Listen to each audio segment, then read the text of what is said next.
Today we are doing 11.7, other nonlinear functions.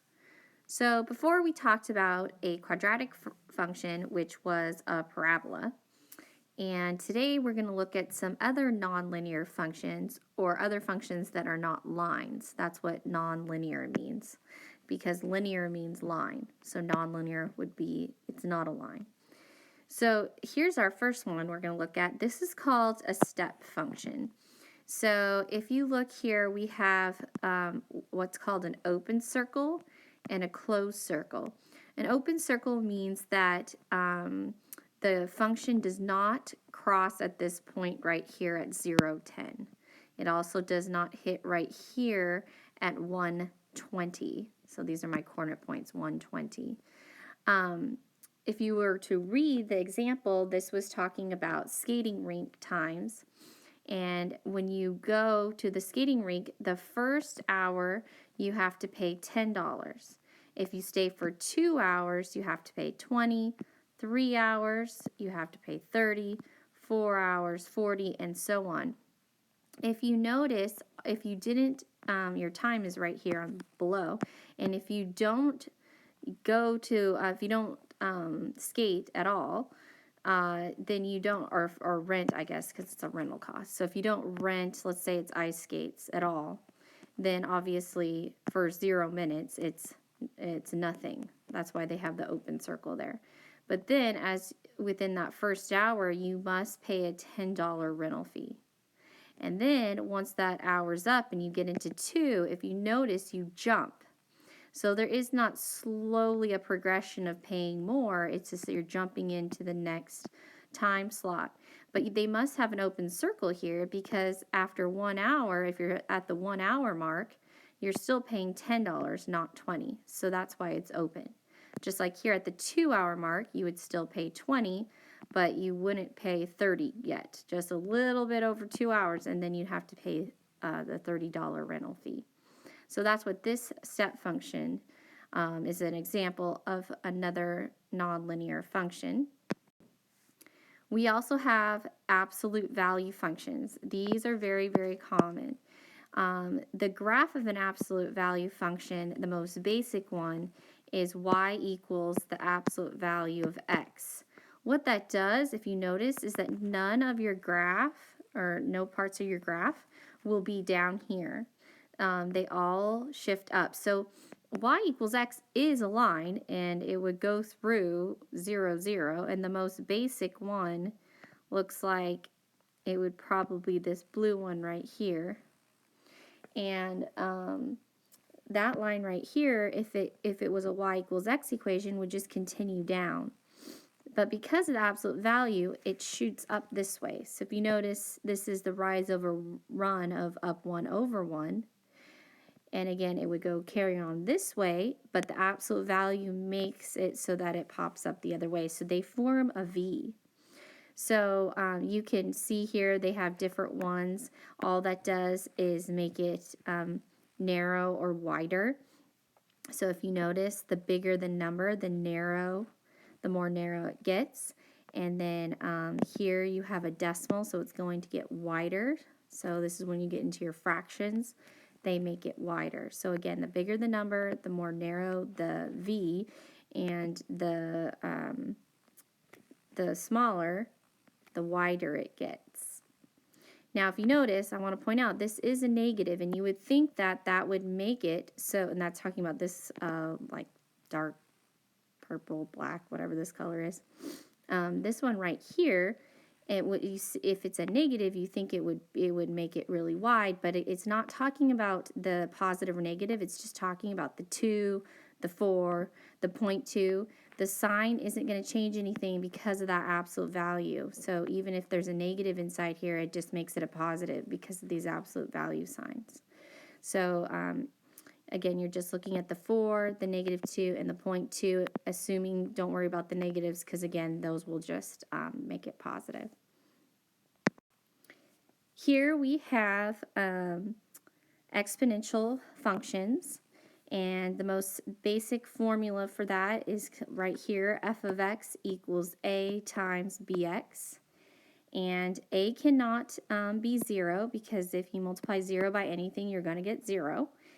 And b cannot equal 1, because if you plug in 1 here, you're just going to, and 1 to the any power is just 1. So you keep getting 1, 1, 1 over and over again. So it can't be 1. It has to be something bigger than that to make these exponential graphs. So if you notice, looking here at this red one, that's y equals 8 to the x.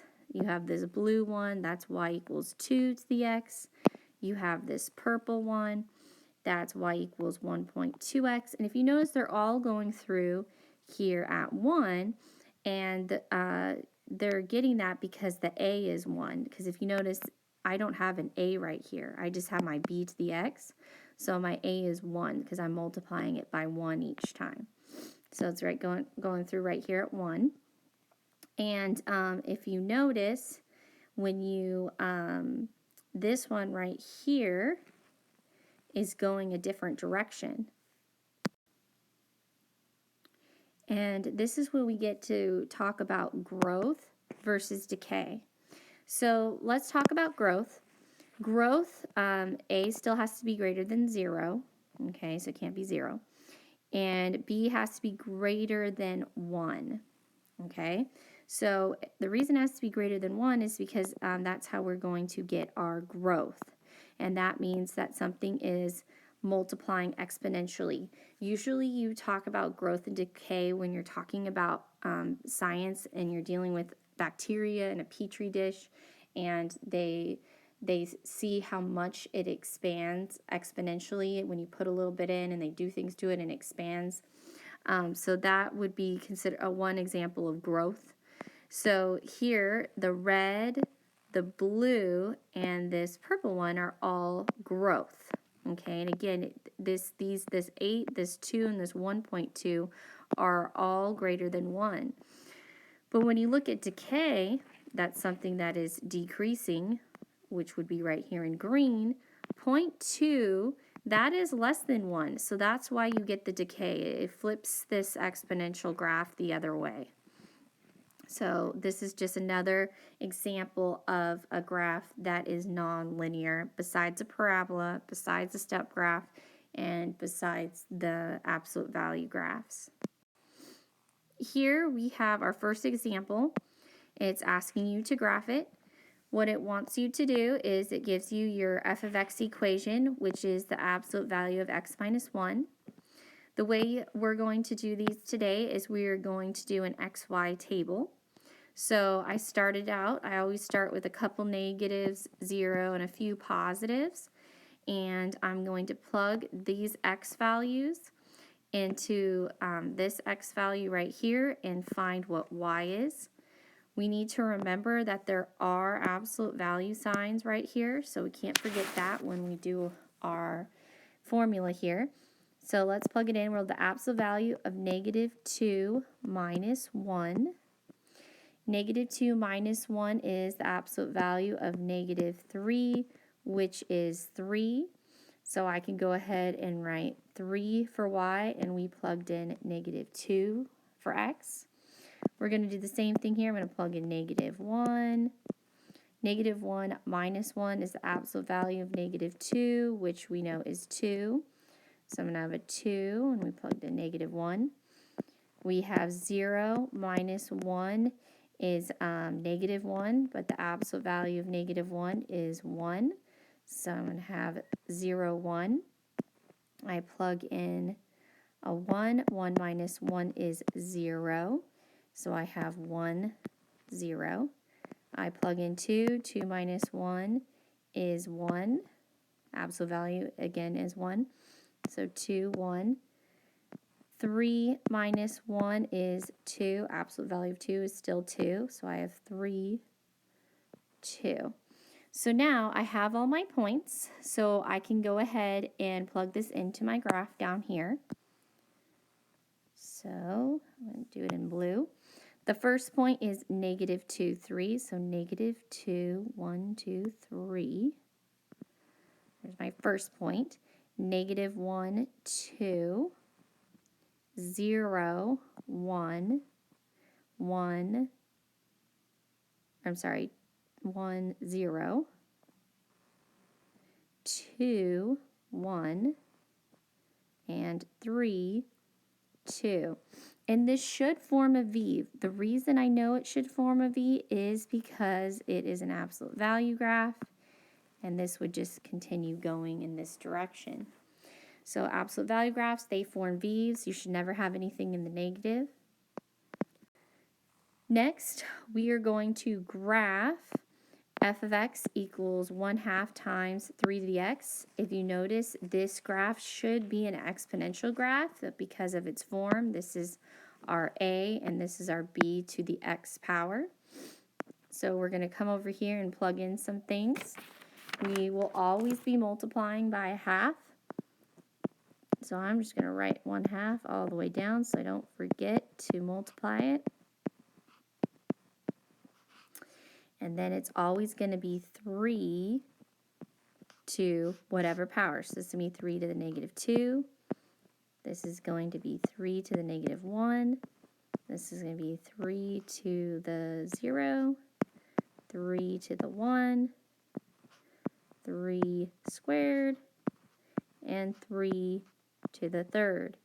So now that I have all that written out, again, I try to make it as simple as I can, so I plug in every number that I am plugging in for x. So all I have to do is fill out the y. So order of operations, you must do your powers first. So we have 3 to the negative 2 power. What you need to understand, and I'm going to show this over here, is whenever you have a negative, it's really like flipping the fraction over. So 3 to the negative 2 power is really 1 over 3 squared. Because you can think of this as a 1 on the bottom, and you just have to flip them around. The 1, isn't really flipping, it's staying there, but it's 1 times 3 squared. That's what's happening. So you're flipping this around, and you have 1 to the 3 squared, which is 1 to the 9th. 3 times 3 is 9. So 1/9 times 1/2. So I will show you this. 1/9 times the 1/2 equals 1 times 1 is 1, and 9 times 2 is 18. I'm not going to show you these for all of them, but I just want to point that out. So one more time, again, because it's a negative, it flips down to the bottom. You must have a placeholder on top. You're not allowed to leave anything not there. And 3 squared, 3 times 3 is 9. And then you have to multiply it by the 1/2, so you have 1/2 times 1/9. And whenever you're multiplying fractions, it's always the tops and then the bottoms multiplied together. So here I would have 1 over 18. And then here I have, I'm just going to fill out what I got. I got 1/6, 1/2, 3 halves, 9 halves, 27 halves. And I suggest you go back and make sure that you know how I got each of those y points. So now we're going to take those points and we're going to draw our exponential graph. And I might not be able to keep it all on there. Let's see. So the first one, I can't keep all the points on there, so bear with me. The first point, if you look, it was -2 and 1/8. So -2 and 1/18 actually, so really tiny here. And then it's -1 and 1/6, so a little bit higher. 0 and 1/2, so right in between.